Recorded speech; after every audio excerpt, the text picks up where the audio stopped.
is a Fox News alert. We're following breaking new details in the Texas church shooting that took 26 lives, including our first clues about a possible motive. Hello, everyone. I'm Dana Perino, and this is the Daily Briefing. Police in Texas revealing new details about gunman Devin Kelley, suggesting the attack stemmed from a domestic situation within his family. There was a domestic situation going on within this family. The suspect's mother-in-law attended this church. We know that he had made threatening texts from him. Adam Housley is live in Sutherland Springs, Texas. Adam. Dana, the inhumane side of man. Evil entered this church more than 24 hours ago, taking with him 26 people so far, including as young as 18 months and as old as 77 years. 20 others were maimed. As one local says, only a handful of people inside this little church here in small town Texas were not shot. This all took place at 11:20 or so yesterday morning here in Texas. The church service had begun. People were inside, about 60 all told. According to the press conference earlier today, which had a couple of bullet points that were a bit surprising and also a bit headline-making, the suspect was at a nearby gas station dressed in all black, put on a black mask at some point with a white skull on it, and entered that church opening fire. Take a listen to the FBI. Without getting into too much detail, the subject, it was there was some length in time that the subject spent inside that church in the shooting event. He moved around freely inside the church, but I'm not going to get into his exact dynamics within the church. Moved around freely for some time, opening fire, spraying the church, shooting some people at point-blank range in execution-style manner, we're told. This suspect, 26 years old, served in the Air Force, court-martialed in 2012 for assaulting his wife and child. He was found dead in a neighboring county after he was basically chased down by two Good Samaritans, one who had shot him. He was not a member of this church, but his ex-mother-in-law was, and there had been some texts, we're told, from authorities that were sent to her, some threatening texts, and that played a part in this. They're also not totally discounting the fact that online he had espoused himself as being an atheist as well. That's something, of course, part of this investigation. Dana, there's so much more still to go, but right now it's all about the victims. For example, at University Hospital, there are 3 children fighting for their lives as well as 3 adults. Adam, I'm curious about something. You know, the last time we had you on the show was during the aftermath of the Las Vegas massacre. Of course, 58 people died in that shooting. There were many more wounded, some still in the hospital. And I'm curious what it is like for you, just 3 weeks later, when you get these calls and you know that you're going to have to go and cover another one of these stories. Like, what is that like for you? Because as consumers of news and anchoring the news show, it's alarming to me, and I'm curious what it's like for you. Well, trying to find the right word to say without saying something inappropriate. The Vegas one, was kind of, we were there already, so it was more of a breaking news where we just responded not knowing what we found, where this one we kind of knew what we were getting into, but there's no words to describe it. I mean, it makes you want to cry. I mean, I have kids. I don't know how you deal with this, Dana. I can't fathom it. I don't understand it. I don't understand how someone can do something like this. I don't know. I mean, there are no words. I'm really speechless. I mean, this is the second time we've covered something like this in a few weeks, and right. Your heart breaks when you hear about a woman who was 8 months pregnant, she was killed, her unborn child was killed, and 3 of her children were killed. I mean, how does Dad and the other kids go on? Right. Well, we do think about you, and thank you for bringing us this story, and we'll check back in with you as this develops. Thank you so much, Adam. All right. And joining me now is Judge Andrew Napolitano. He's a Fox News senior judicial analyst. I thought it was important to ask him that question, Judge, because it feels like Americans are alarmed by what is happening. It happens so frequently, and yet we sometimes feel a little powerless to do anything about it. Well, I mean, we all know and love Adam, and he's a very strong guy, but he touched me deeply when he said, I have kids. I just don't know how anybody can deal with this. And immediately you saw last night that yes. There's immediately it's like, can we do more for gun control, or is there just something we can't do because this possibly is a domestic violence situation? You know, when people are grieving like this, here's where I agree with the president. It is not time to talk about gun control, but we do have to talk about guns in society and guns in Texas, and I know that's what you want to talk about. But in response to what Adam said, and this is a terrible thing to ask, but I have to ask it, is this the new normal? You reminded me that Las Vegas was less than a month ago. We've already forgotten about it. Right. Are we going to be seeing these things over and over and over again? At some point, something will have to happen to stop this, because a civilized society cannot tolerate this kind of wanton mass slaughter of innocents. Right, because society must have order and security in order to It must survive. have life. The highest right is the right to live. Let's listen to the Texas Public Safety Director, Freeman Martin. He talked about the shooter not having a license to carry. Listen. We know during that pursuit, the suspect used his cell phone to notify his father that he had been shot and didn't think he was going to make it. Subsequently, he shot himself. We can confirm that the suspect did not have a license to carry. The suspect did have a non-commissioned, unarmed private security license similar to a security guard at a concert type situation. There were no disqualifiers entered into the National Crime Information Center database that would preclude him from receiving a private security license. And so that's where you see some people frustrated that Right. if there was a law that would have prevented somebody like him from having a weapon, and yet he got the weapon anyway, is there a loophole that needs to be closed? All right, well, let me tell you about Texas law. Texas law requires no license whatsoever to own or to carry what the law calls a long gun and what we would call a rifle, and it certainly would include the type of weapon that he has, for both semi-automatic. So he had the rough equivalent with him of a military-style M16, one trigger pull per bullet. We're not talking about bump stocks or anything like that from Las Vegas. But he did not need a license to own or carry it. So what was the Director of Public Safety talking about? Apparently, he applied for a handgun license, and he did so at the time there was an open charge against him for cruelty to animals. It had not yet been adjudicated, and therefore that prevented him from getting the handgun license. We don't know exactly what happened in the court-martial. He didn't receive a dishonorable discharge. He received a less than honorable, which is somewhere between honorable and dishonorable, and that's not enough under federal law to block you from getting the handgun. But because Texas law, and I'm not critical of it, I'm explaining it, because Texas law allows anybody, even a madman, to purchase and carry a rifle, the denial of the permit to purchase and carry a handgun is moot. It doesn't affect his ability to carry the rifle. There were two men who own lawful weapons that were able to go and help, hopefully, we're going to find out more of how he actually died, but they went after him, they gave chase, and they were able to actually have lawful weapons that might have prevented it from getting worse. Those two guys are heroes. I just wish that the people in the church, we had Reverend Jeffries on Fox and Friends this morning, who said in his church, people don't check their guns at the door. They carry them. Apparently at this church, it was a custom to check the guns at the door. And we're going to have somebody later on in the show who actually runs an organization that trains volunteers to be able to be at churches to prevent these. So in a society where we have the Second Amendment, we have the fundamental right to keep and bear arms, what is the solution? The solution, in my view, is more arms to kill the bad guys, because you can kill them before the police get there. That is certainly something that is being talked about. Judge Napolitano, thank you so much. We always appreciate learning from you about the law. So officials in Texas say there is a way for you to help the families of the church shooting victims. Listen. What we do not need at this point are canned goods and non-perishable items for the families. If you want a way to help, it's through prayer and it's through financial donations. The district attorney naming two places where people can donate. There's a bank account being set up at the Commerce Bank in Stockdale, Texas, and another fund is being set up by Wells Fargo. President Trump has been monitoring the investigation while traveling in Asia. Here's what he had to say in Japan. Based on preliminary reports, very deranged individual, a lot of problems over a long period of time. We have a lot of mental health problems in our country, as do other countries. But this isn't a guns situation. This is a mental health problem. Joining us now is Ed Gillespie, the Republican candidate for governor of Virginia. He's going to be here with us now, and then we're going to hold him over for the break and talk a little bit more about the race. If I could get your comments, Ed. In Virginia, you have a big election tomorrow.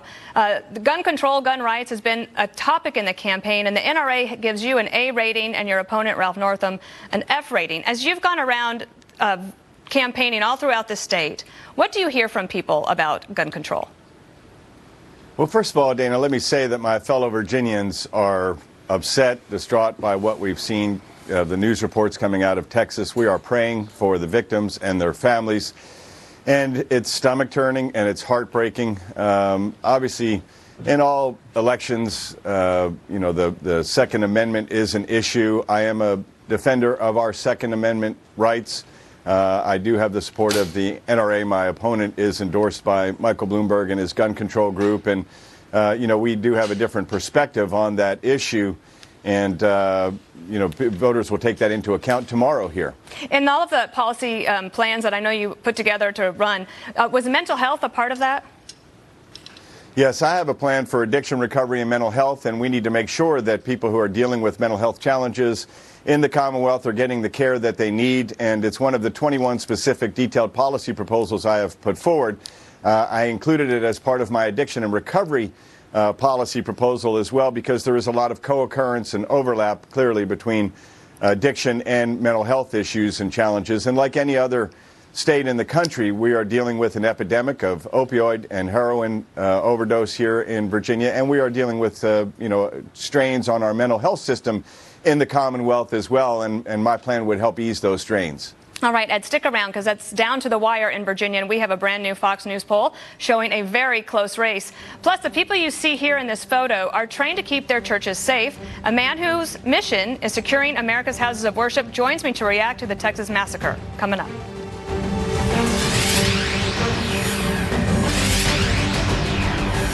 A brand new Fox News poll in Virginia shows the governor's race getting tighter one day before the election. Republican Ed Gillespie is closing the gap. He's now 5 points behind Democrat Ralph Northam within the margin of error in our poll. Last month, they were 7 points apart. The Real Clear Politics average showing an even closer race with Northam just ahead by 3.3%. Ed Gillespie is back with us. You stick around, thankfully. So in 2014, so for full disclosure, of course, Ed and I used to work together. And in that race, I think I was one of the only ones who believed you were going to win. And in fact, you were the underdog and you came very close.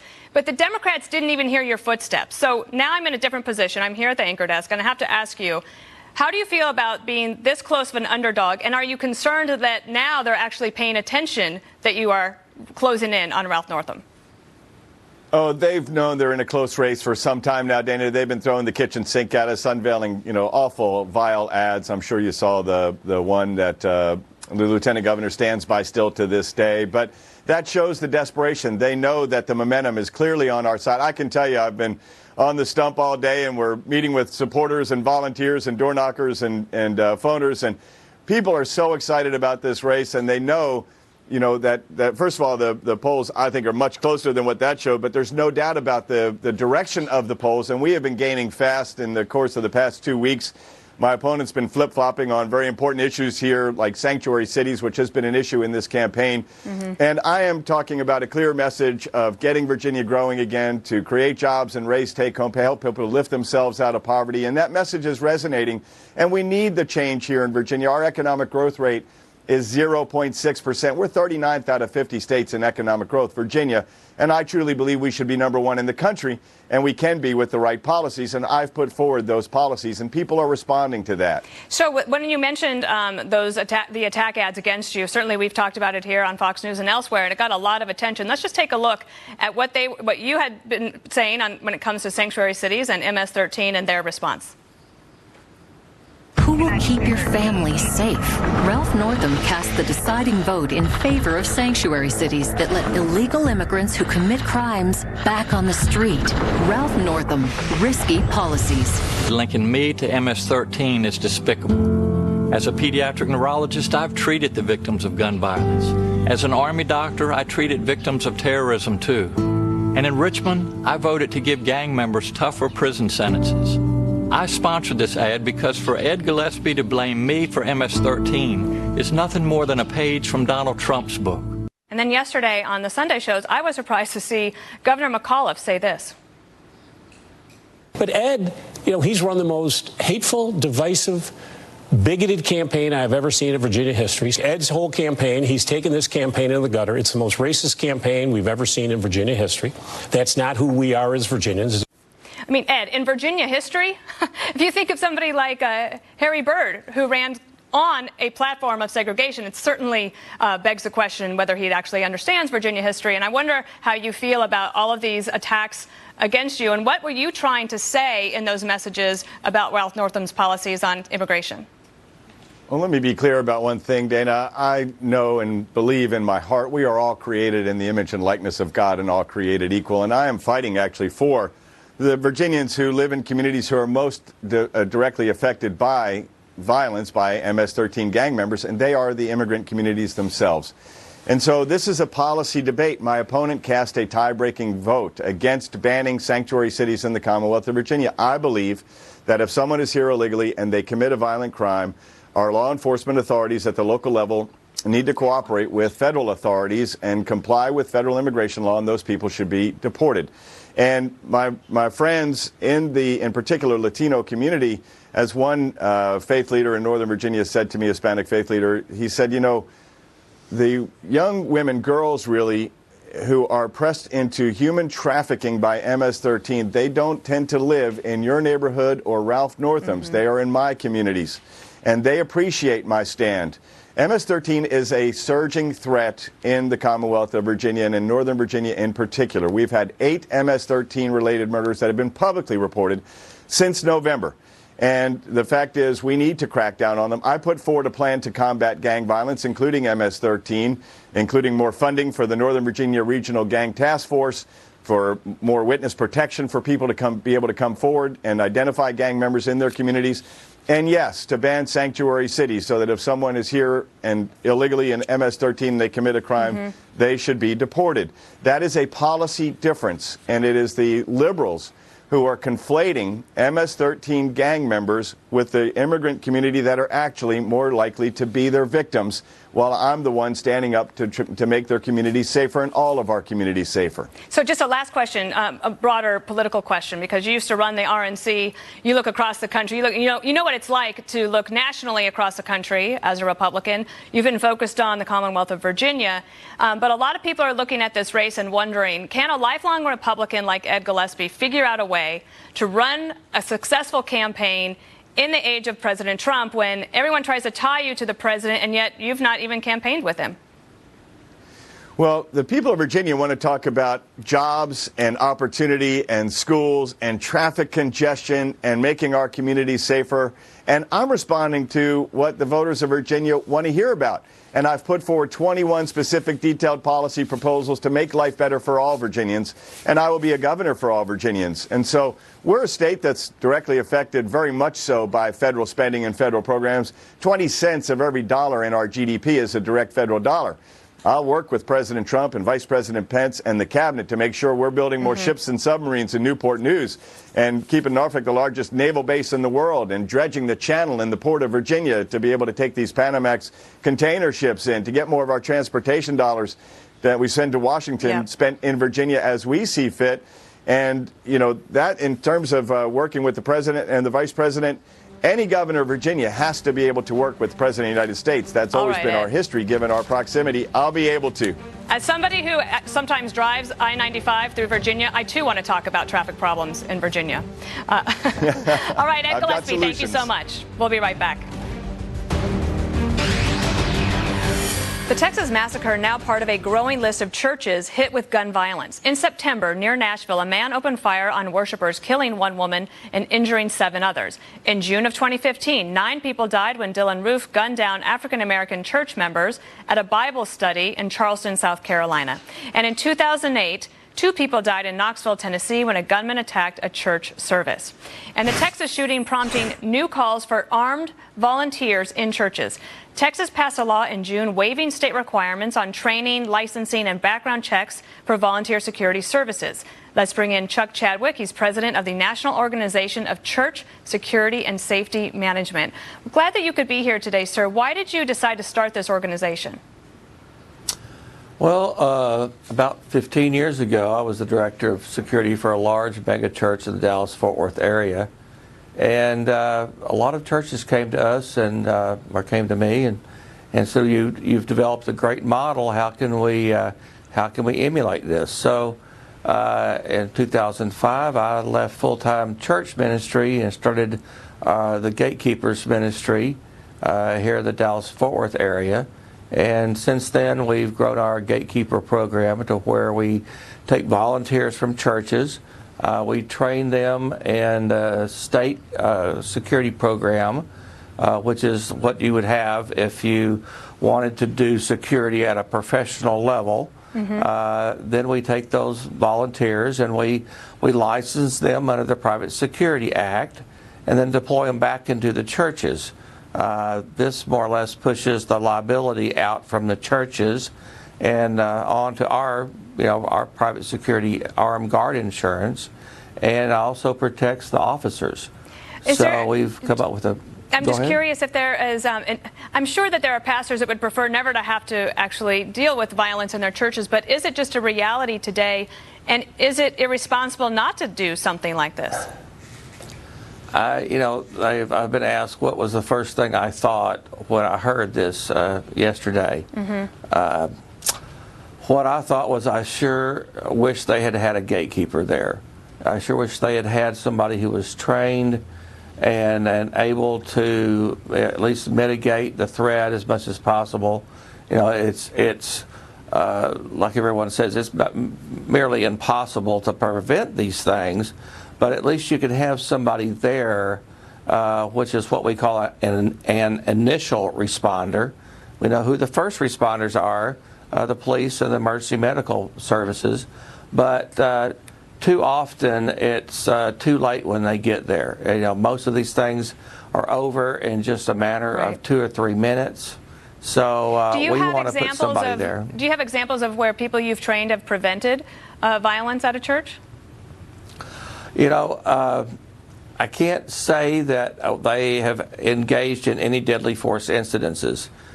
We've done this for over 10 years, our initial program, the Gatekeeper program. Done it for over 10 years, have over 350 personal protection, plainclothes personal protection officers in churches all around Texas, and we've never had a deadly force incident. What can I credit that to? Maybe I can credit that to their observation techniques. Maybe I can credit that to their proactive stance. Or maybe I can credit that to the discernment that God has given our guys and Chuck, women. Thank you so much, Chuck Chadwick in Dallas. We appreciate you being on today. Thank you so much. Thank you for having us. More bombshells from the new Donna Brazile book revealing disarray within the DNC right before the 2016 election. What Brazile is now saying about her critics. Plus, we are learning more about the victims in Texas as a tight-knit community tries to cope with the tragedy. Our church was not comprised of members or parishioners. We were a very close family. We ate together, we laughed together, we cried together, and we worshiped together. Now most of our church family is gone. The National Weather Service now investigating reports of 2 possible tornadoes in Ohio. Strong winds in the northern part of the state, knocking over trees and power lines. Meanwhile, 8 people were hurt in another possible tornado near the Indiana border. At least 35,000 customers are still without power near Cleveland and Akron. A federal judge ordering that terms of confinement will remain the same for former Trump campaign chairman Paul Manafort and his associate Rick Gates. The 2 men are under house arrest and wearing GPS monitors that will follow their indictments. Chief Intelligence Correspondent Catherine Herridge is live from District Court with the latest. Catherine. Well, thanks, Dana. So as you mentioned, both men remain under home detention with GPS monitoring, so there was no change in their status as the result of the hearing this morning at the district court. It lasted about 45 minutes, and we saw Manafort and Gates leave shortly after. The judge has asked their lawyers to continue to work with the government to try and come to a resolution over the true value of their assets. Manafort's bail is at $10 million, Gates is at $5 million, and the government wants to be satisfied that they really have assets that are at that amount. Now, in a separate development, the company that was behind the unverified anti-Trump dossier, Fusion GPS, that's led by this former Wall Street Journal reporter Glenn Simpson, they have gone back to the district court here in Washington, and they're trying to get another restraining order so that TD Bank doesn't have to provide new bank records to the House Intelligence Committee. The House Intel Committee has expanded the request. They want more records about payments and whether there were any to media companies or journalists to reward them for printing stories that were planted by Fusion GPS. Over the weekend, a senior Republican said the company is worthy of its own investigation.